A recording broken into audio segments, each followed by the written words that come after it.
Representatives of Facebook told congressional investigators Wednesday that it has discovered it sold ads during the U.S. presidential election to a shadowy Russian company seeking to target voters, according to several people familiar with the company's findings. Facebook officials reported that they traced the ad sales, totaling $100,000, to a Russian troll farm with a history of pushing pro-Kremlin propaganda. These people said. A small portion of the ads, which began in the summer of 2015, directly named Republican nominee Donald Trump and Democrat Hillary Clinton, the people said.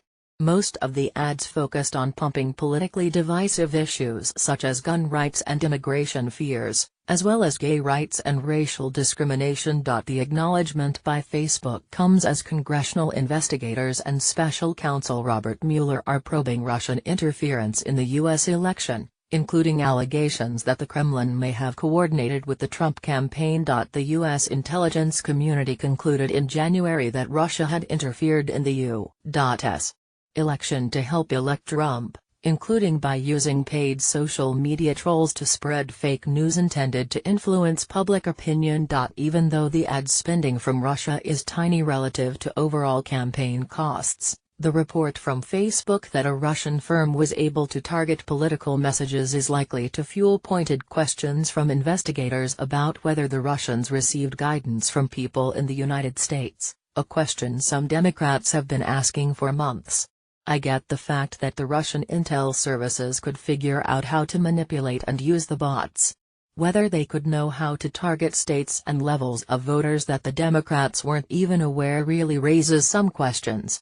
I think that's a worthwhile area of inquiry, Senator Mark Warner, Virginia, the ranking Democrat on the Senate Intelligence Committee, said during a May airing of the podcast Pod Save America. How did they know to go to that level of detail in those kinds of jurisdictions?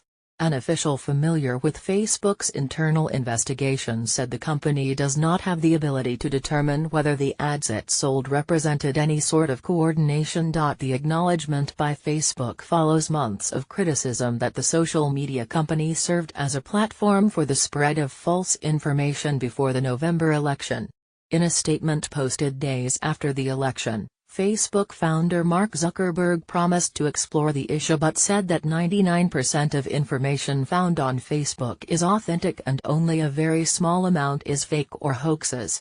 In December, however, the company announced that it would begin flagging articles that had been deemed false or fake, with the assistance of fact-checking organizations. Facebook discovered the Russian connection as part of an investigation that began this spring looking at purchasers of politically motivated ads, according to people familiar with the inquiry. It found that 3,300 ads had digital footprints that led to the Russian company. Facebook teams then discovered 470 suspicious and likely fraudulent Facebook accounts and pages that it believes operated out of Russia, had links to the company and were involved in promoting the ads. A Facebook official said there is evidence that some of the accounts are linked to a troll farm in St. Petersburg, referred to as the Internet Research Agency, though we have no way to independently confirm.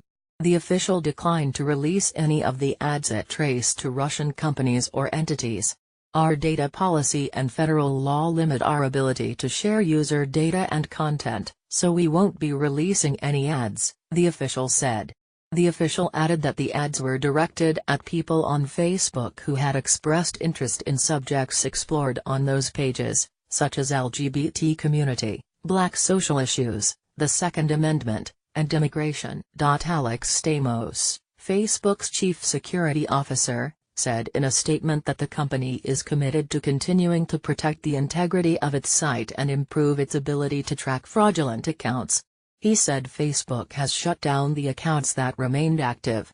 We know we have to stay vigilant to keep ahead of people who try to misuse our platform, he said. Earlier this year, Facebook announced technology improvements to detect fake accounts and more recently announced it would no longer allow Facebook pages to advertise if they have a pattern of sharing false news stories.